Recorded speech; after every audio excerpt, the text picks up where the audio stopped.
Hi ladies and gentlemen, boys and girls, it's Nate and the Mutz here. We're just going to make this video explaining how I see the world and have educated people in shelters and ranges and whatnot. Thank you, Mr. Fox, you're already in Alaska. So a little white dog coming in here, looking at his tail. That circle tail is an expectation of a positive event. A wagging tail is not always a happy dog. Nearly all of these are, because they're at home and they've just finished their morning routine. You can see the previous video, unedited if you want, them just running around. So the big wolfhound dog, the big one there, her tail in a minute, she's going to expect a positive event and you'll get to see it spin around. The little one that I'm hugging is doing lots of quick licks. Now, the following video I'm going to explain in slow motion and things of how they talk to each other through their eyes, their tongues, their ear position, their tail position, their body position, how they breathe, whether they sneeze, lots of blinking, where their paws are. All of these things are in relation to how they communicate with each other and to us. So there's that big circle tail for a second when the other little dog that I'm scratching came over. There's another big circle tail, so it looks like a bit of a helicopter behind him. So that's expecting a positive event. Next thing we'll talk about is the quick licks and some eye movement. So there's over 50 types of licks that I've seen, 40 that it's easy to document. We only really need to focus on 4 for here. In the following video, we'll go into a bit more detail. It's an indicator to the other animals of an intention. I think there's one by the dog under my arm. They're trying to say they want to calm the situation. An amazing lady, Tarid Rutgast, wrote a book called Calming Signals, and that was the first real acknowledgement I had early 2000s about this hidden world. That quick shake the big dog did is just saying she's over the event because they had a quick meeting with some blinks as she walks out.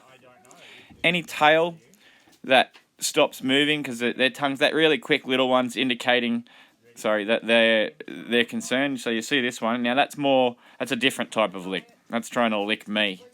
Like that. He's been with me the longest, this one. The cattle dog. Bouncing around.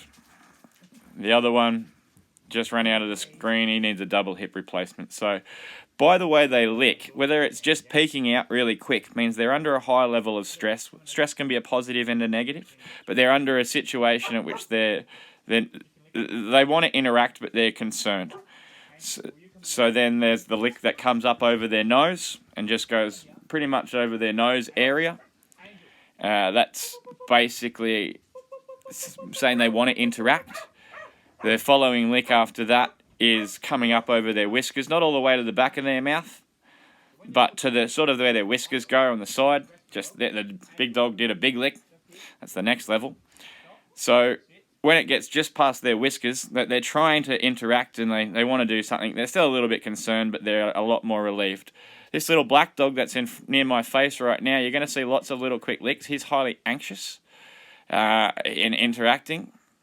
So you can see the whites of his eyes, I call it flecking or flicking from side to side, but he's talking. There's his quick lick, another littler one. Now, I'm touching him on the top of the head. Dogs don't like generally to be touched on the top of the head. They allow it, but to them it's a position where they're vulnerable.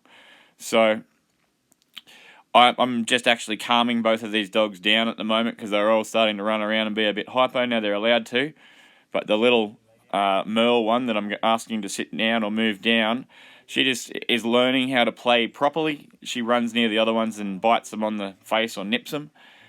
She's learning and does want to truly interact, but she's also a little bit pushy. So when she gets pushy, she's asked to come back and lay down. If she lays down, it's all good.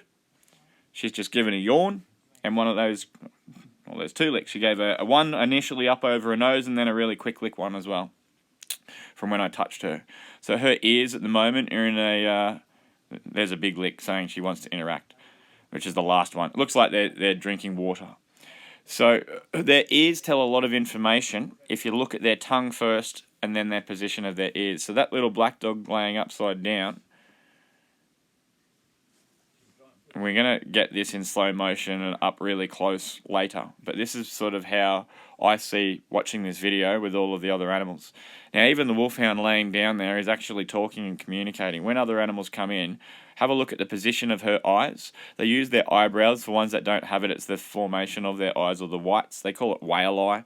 It's anytime you can see the whites of a dog's eye. Some breeds are a little bit different, but anytime you can do that, that's under a stress. As I said, it can be a positive or a negative.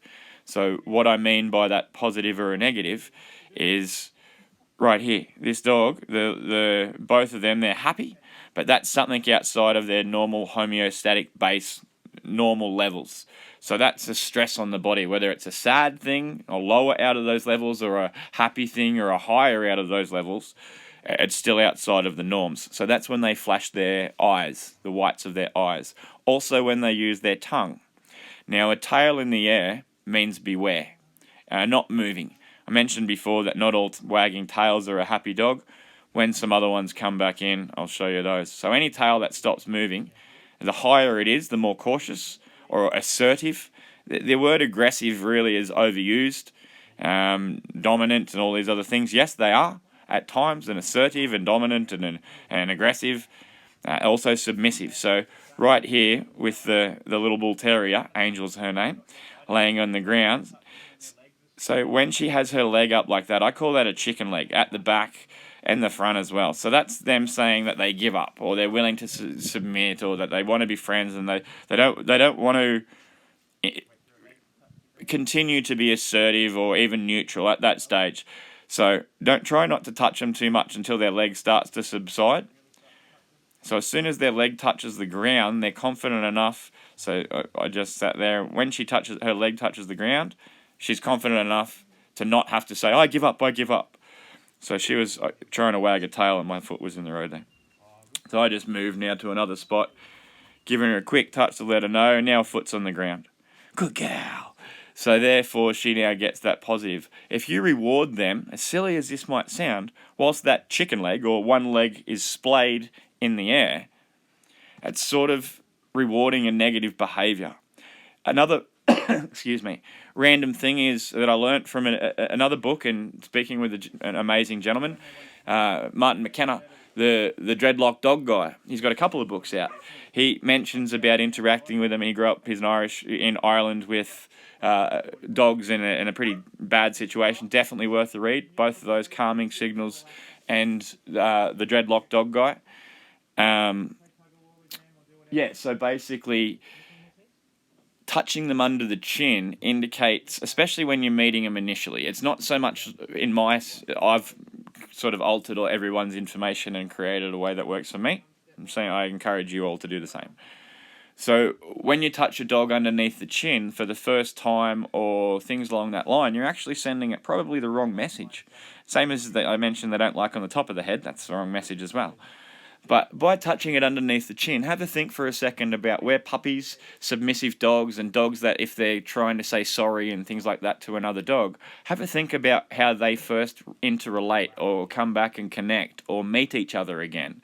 They lick the one who's assertive or upset, or the one who's being submissive, the one who's assertive or upset, holds their head still. Maybe lifts it, raises it high, their tail will probably be straight out behind them still, or straight up in the air. Maybe a little tiny wag as an assertive tail wag, letting them know to be cautious. But the one who's being submissive will nearly always approach from underneath the chin and do the puppy licks and things like that.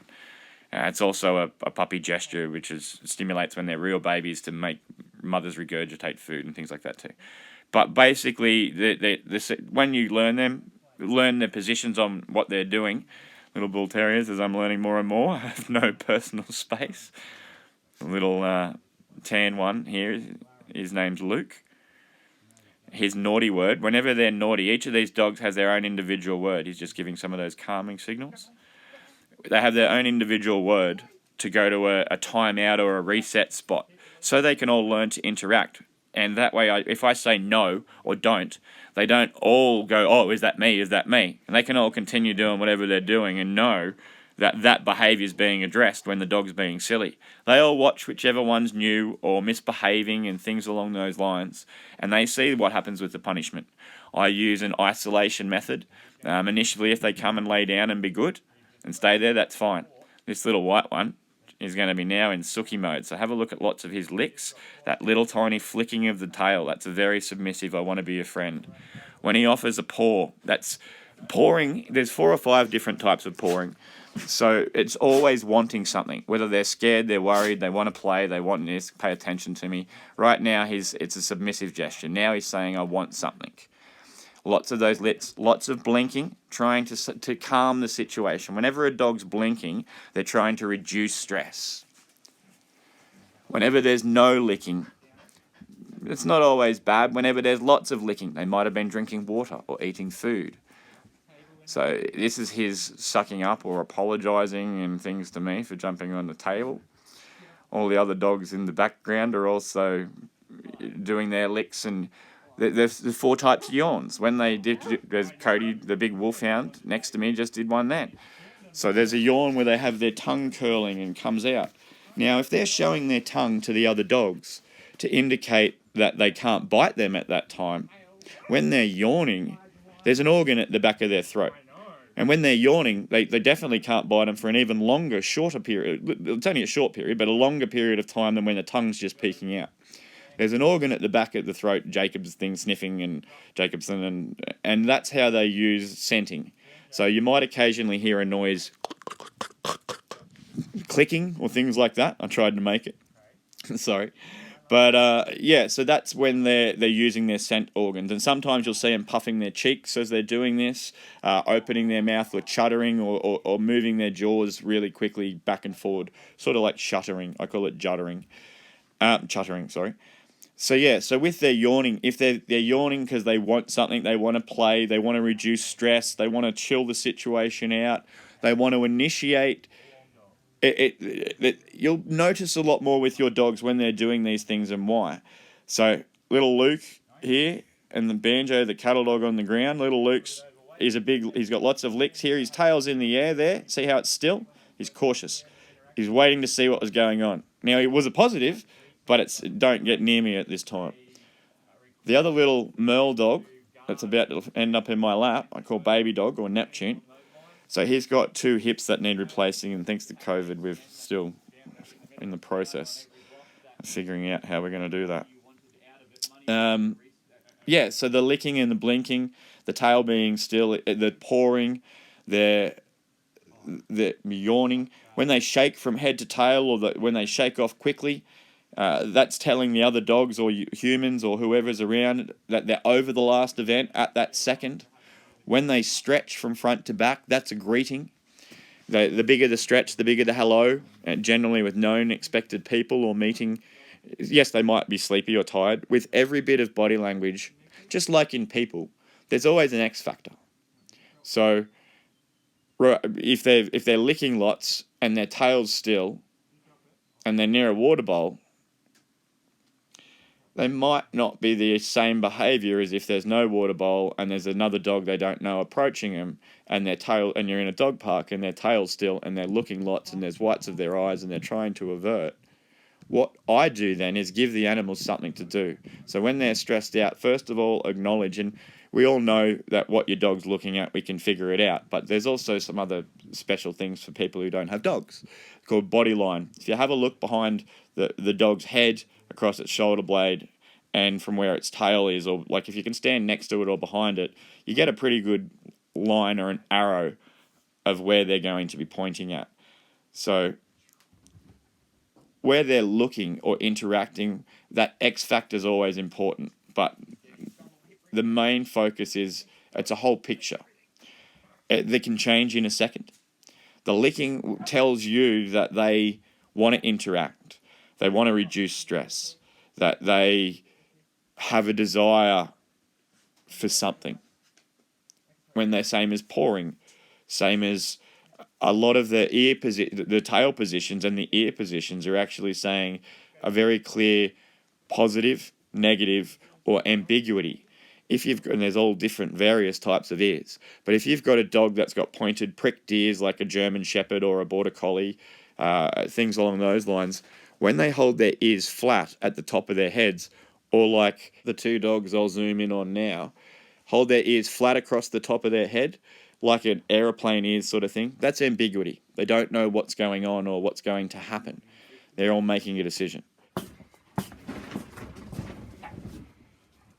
Ready? Go play!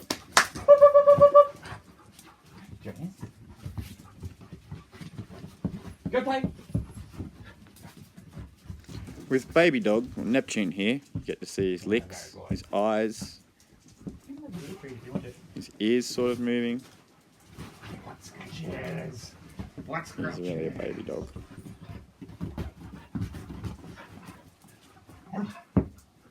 Angel's tail goes straight in the air a lot, stays still. You want some flat scratches? Neptune, the baby dog in my lap, just gave a quick shake off. Dogs like that little bit scratch just above their tail, on the top of their tail.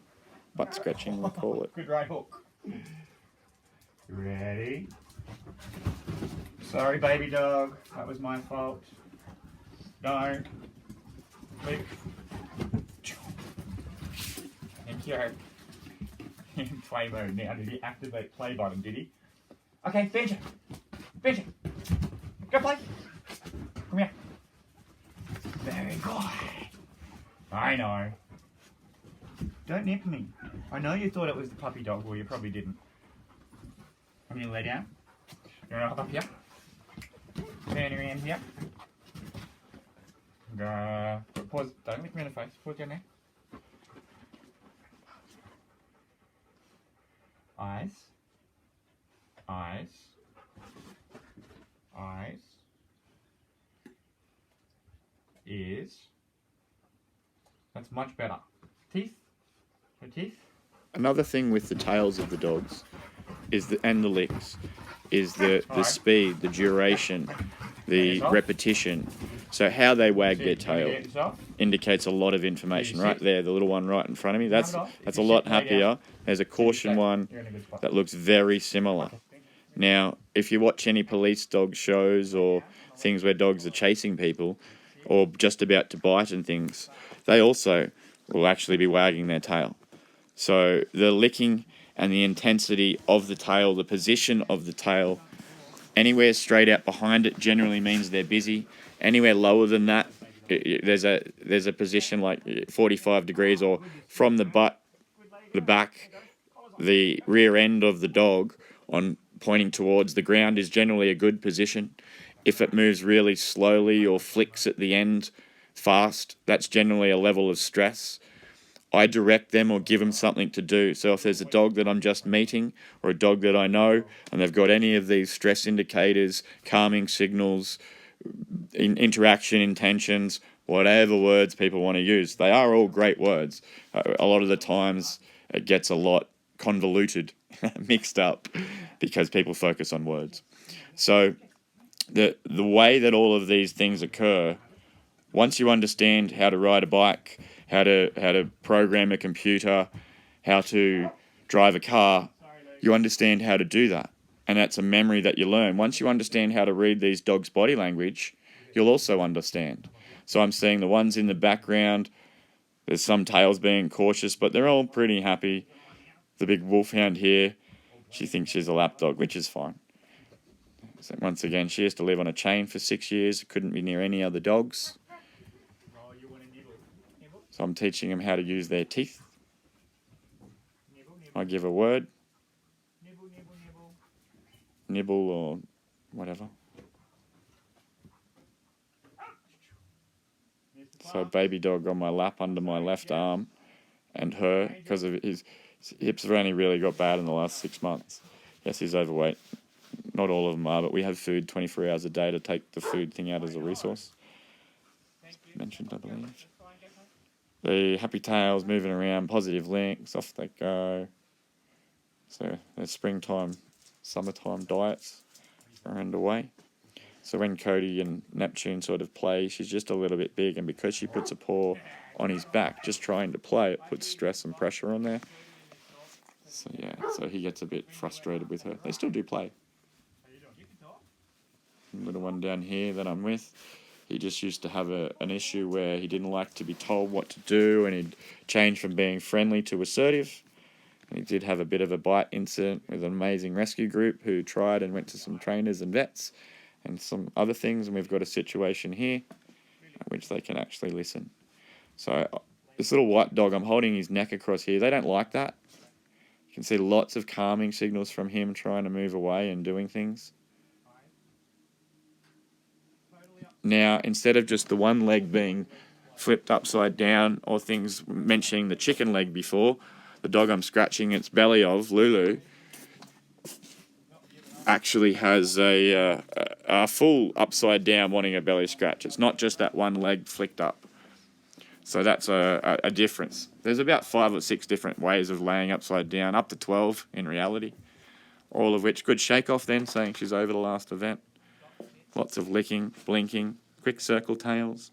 When they lean on you, there's different reasons. When they lean against you from the front, sitting facing away, against you on the side, from behind, leaning against you generally is an indication of affection. Sometimes control. I want this, we're doing this, I love you. It can be protection when they're trying to move you away from the object. As a general rule, dogs have got a good sense of who are good and bad, yet things can happen where people can love dogs and a dog can be reactive at that person. A lot of the times it's the hormones and things that we release from our thoughts. That's how that control our body. If you think of something happy, you'll cry. If you think of something sad, you'll cry. Your heart rate can change and all of that.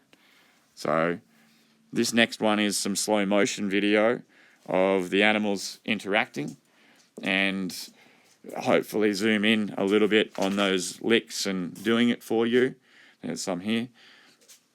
And the info we've got is from our world, what we see with working with a few thousand dogs. We did help the RSPCA New South Wales write the rules on basically what lives and dies on how to read body language and help the staff interpret high-end levels by using isolation whenever any of these dogs actually do something wrong.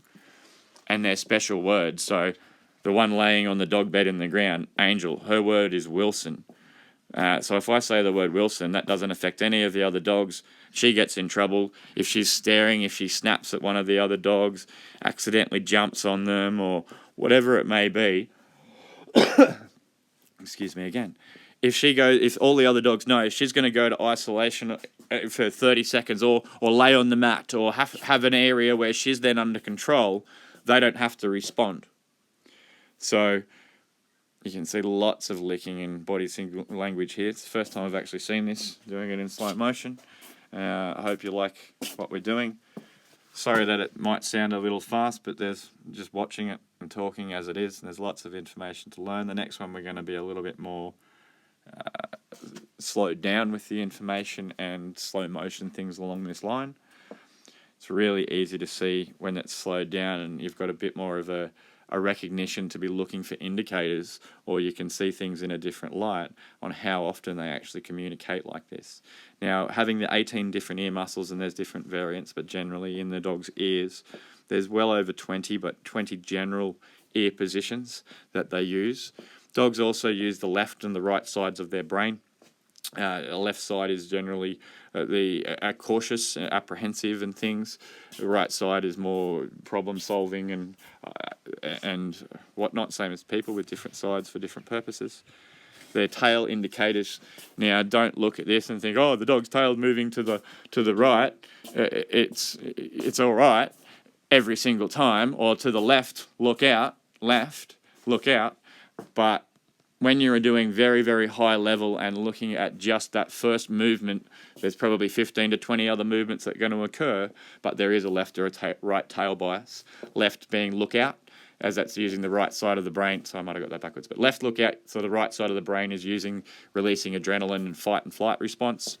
And so there's also dogs utilise, as silly as this is going to sound, lots of calming, the whites of the eyes, telling the other dogs, the ears tucked back. I'll get to the magnetic fields, how dogs use the magnetic fields to go to the toilet. They'd actually face north or south. weirdly, excluding in the middle parts of the day whenever the magnetic fields are at its strongest. I guess maybe they don't need to. Lots of a big yawn from the dog leaning on the couch, indicating.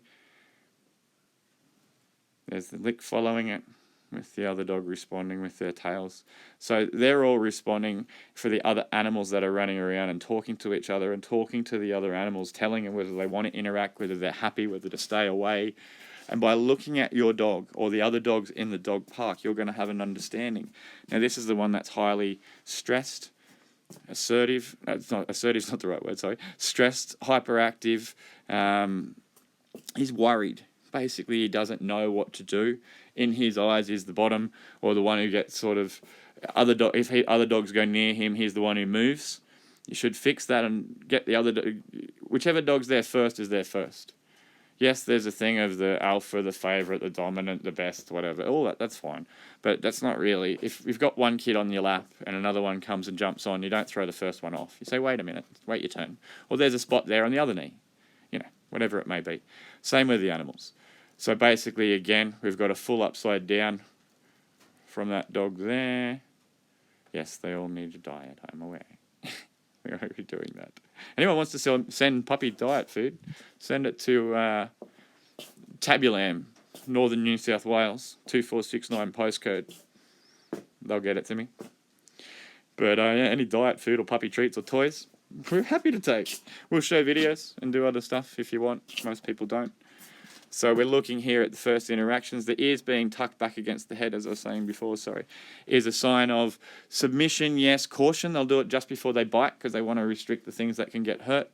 Now, all the people have got things on this dog's good or that dog's bad. Dogs are bred and created in a way that assists the purpose that they were for at the time. So the golden retrievers with the fluffy hair and the coats is bred so that when they chase birds or animals or prey through bushes, they don't get stuff stuck in their fur. When Labrador retrievers were bred, they got webbed feet and big tails to herd fish into nets and use water and retrieve things, having a soft mouth.